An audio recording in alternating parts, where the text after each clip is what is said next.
Olá, meus amigos do portal jurídico Bebendo Direito. Trago para vocês hoje uma dose de direito penal, parte especial, crimes contra a dignidade sexual, crimes contra vulnerável.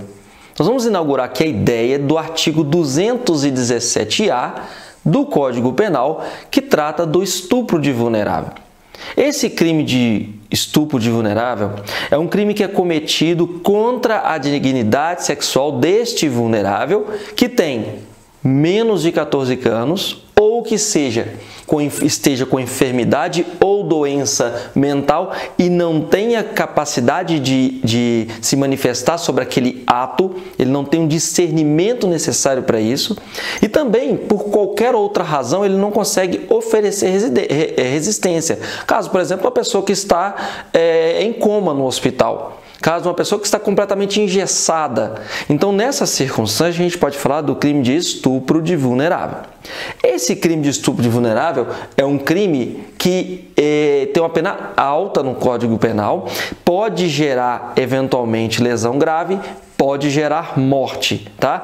Em todas essas circunstâncias, no caso de gerar lesão grave e de gerar morte, nós teremos aí as figuras qualificadas do crime. Esse crime é um crime hediondo. Esse crime sendo um crime hediondo, lá na Lei 8.072 de 1990, esse crime ele traz um rigor maior no cumprimento da pena. Ele traz um rigor maior, por exemplo, em relação à progressão de regime, em relação à prisão temporária, que ao invés de 5 dias vai para 30 dias, prorrogável por mais 30 dias, dentre outras circunstâncias que colocam esse crime, por exemplo, como um crime inafiançável e insuscetível de graça e anistia, como a própria Constituição já nos traz. Então, a gente tem que entender que o estupro de vulnerável é um crime hediondo, um crime com pena alta que tem figuras qualificadas. Avancemos aqui, nós vamos ter algumas modalidades de aumento de pena.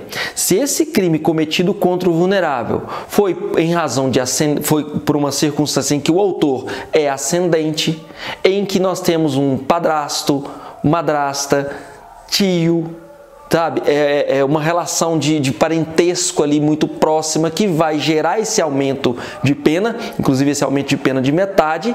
Essa é uma circunstância que vai, inclusive, majorar a pena do sujeito e trazer uma consequência mais pesada. O que a gente avança aqui é que, com o aumento de pena, nós também temos outras circunstâncias, do tipo estupro coletivo e estupro corretivo, coletivo praticado por 2 ou mais pessoas. O corretivo você quer corrigir a conduta social daquela pessoa, um sujeito que se vai entender como desviado, isso também vai gerar esse aumento de pena. Claro, com um aumento de pena um pouco diferenciado aí, que aí nós vamos trabalhar com a figura de 1/3 até 2/3 de aumento de pena.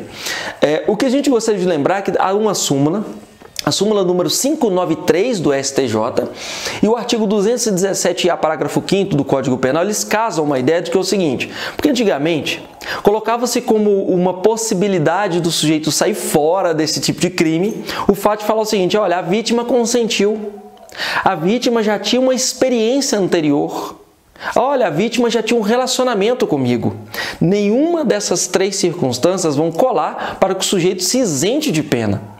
Então, mesmo que a vítima, nessa condição de vulnerável, ela queira, mesmo que essa vítima, nessa condição de vulnerável, já tinha um relacionamento anterior com esse autor, e mesmo que essa vítima, nessa condição de vulnerável, ela já tinha uma experiência sexual pretérita, isso não justifica para o cometimento do crime de estupro de vulnerável, porque exatamente aí protege-se o vulnerável. Bacana? Essa é mais uma dose do Bebendo Direito de hoje. Até mais!